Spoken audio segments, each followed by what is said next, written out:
ډېرو محترمو مسلمانانو د فورا دعا قبلېدو دپاره یو بهترین عمل، یو اسان ترین عمل چې دعا الله جل شانه فورا قبلوي. مولانا صاحب د هغه فرمایي زما یو داسې مشکل او هغه مشکل نه ختمېدلو دا وظیفه ته هم خپلو کتونکو اورېدونکو ته ورکړه چې الله تعالی یې دعاګانې قبولې کړي.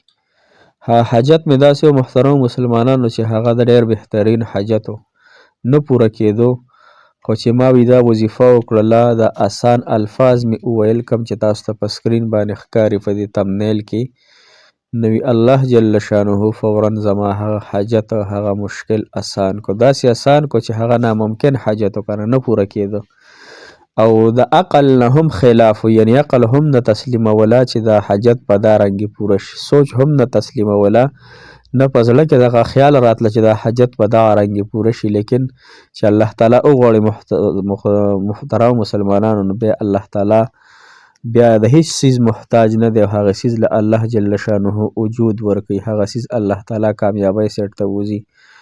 دا هم د اللهم انک ملیک مقتدر ما تشاء من امر یکون، دې کې د الله تعالی چې کله امر یو کار ته وشي کنه، لکه څنګه چې قرآن کې فرمایي الله تعالی انما امره اذا اراد شیئا ان یقول له کن فیکون، نو الله تعالی فرمایي چې کله زه د یو امر یو کار اراده وفرمایم نو هغې ته صرف ویم کن، نو کن مطلب دی شه فیکون، نو هغه شی موجود شي.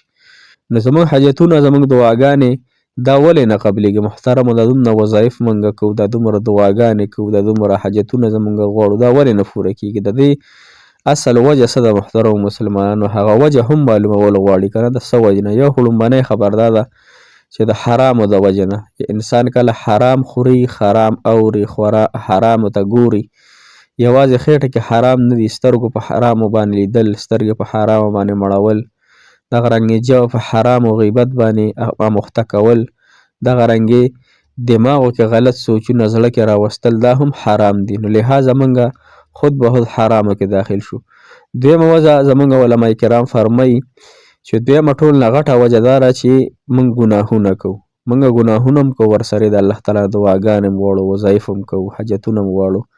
نو ګوره په یو لوښو کې ګنده او پاکې اوبه نه یوځای کېږي، په یو زړه کې دوه محبتونه نه یوځای کېږي چې یو خو موږ د شیطان په لار روان یو، بل خوا موږ د الله تعالی نه وظایف او دعاګانې غواړو، دا دواړه کارونه نه کېږي. لہذا تاسو مطلقاً چې کوم دي حرام کارونه پرېږدوئ، اکو حرام کتل دي، حرام لیدل دي، حرام اورېدل دي، حرام ګرځېدل دي، حرام رانیول دي، حرامو سیټ ته تلل دي، یا حرام څیزونه په موبایل باندې کتل دي، دا ټول په ټوله چې انسان کله پرېږدي محترم او د الله تعالی سره د حقیقي محبت شروع کړي، چې د الله تعالی د محبت هغه درجه چې د محترم هغه لا زوال ده، یعنی نه ختمېدونکی محبت دی. او څوک چې د الله تعالی په محبت کې د الله تعالی سمندر ته ورودانګي محترم، نو هغه داسې سمندر دی چې د هغې سر نه معلومیږي او د هغې اوبه دومره خوږې دي چې انسان په هغې اوبو نه مړېږي. یعنې دی وایي چې به زه په دې سمندر کې ټوله ورځ او ټوله شپه ګرځېدلم، دا د الله تعالی د محبت غټې نښې دي محترمو. د الله تعالی محبت دا دی چې ته به د هر حرامو نه د هر ناروا کار نه ځان راټول بشي، او الله تعالی چې کوم حکم دی د نبی صلی الله علیه وسلم چې کومې دغه دي حکمونه دي په هغې باندې او تاسو خپل ځان نوراني کړو. لہذا نو انسان به حاجتونه الله تعالی پوره کوي. السلام علیکم ورحمة الله وبرکاته. ډېرو معزز محترم او قابل قدر مسلمانان ورونو خویندو، هغه مسافر کم چې په هر وطنونو کې ژوند کوي، دا مسافر د هر ملک دی او که په هر وطن کې دی، په هر هیواد کې دی، ستاسو د کورونو دی، ستاسو رشته دار دی، الله تعالی د ټولو مسافرو له اوږده زندګي د صحت او عافیت والا ورکړي. الله دې مسافر کامیاب کړي، خپلو کورونو ته خپلو بچو له دې الله تعالی راوستلی کړي. محترمو زموږ نن وظیفه د دعا د قبلېدو وظیفه ده، ډېره کامیابه وظیفه ده، ډېر کامیاب عمل دی. اللهم انک ملیک مقتدر ما تشاء من امر یکون، دقه وظیفه ده، بس په شمار واته ټکي دي او اسانه ده. کله هم چې تاسو دعا غواړئ محترمو مسلمانانو نو دا وظیفه به پکې خامخا، یعنې دا کلمات پکې خامخا تاسو وایئ. په بهترینه ګوره الله تعالی په خپله فرمایي چې زه نیمې شپې راکوشم، یعنې لومبي اسمان ته راشم د خپل شان موافق، چې الله تعالی څنګه به راکوزېږي په دې کې به سوچونه نه کوو، الله تعالی لومبي پر دغه ته راځي اسمان ته او اعلان کوي چې څوک حاجتمن شته، څوک ګناهونو معاف کېدو شته چې زه وله ګناهونه معاف کړم، څوک چې د بیمار شته چې صحت وله ورکړم. نو قسمه قسم اوازونه کېږي، نداګانې د الله جل شانه د سیډه هغه لګي. محترمو دغه ټایم کې خو مونږ اوږدي، الله تعالی دې معافي وکړي. نو اوږدې شپې مونږ نه پکې د سهار مونځ مخوا دېخوا شي، الله تعالی دې معافي وکړي. نو لهذا اراده وکړئ چې انشاءالله تهجد به کوو او تهجد په ټایم کې به دا دعا غواړو: اللهم انک ملیک مقتدر ما تشاء من امر یکون.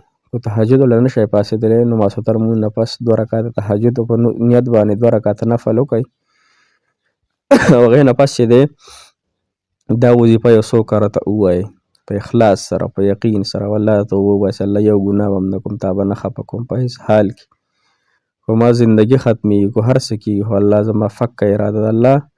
او کوم چې توبه وباسي او بیا توبه ماتېږي، توبه وباسي د ګناه نه بیا توبه معافېږي، نو الله تعالی ته داسې عرض وکړئ: الله ما د نفس او د شیطان د غلبې نه وساتلی کې په خپل قدرت سره، په خپل بصیرت سره، الله تعالی په خپل حکمت سره.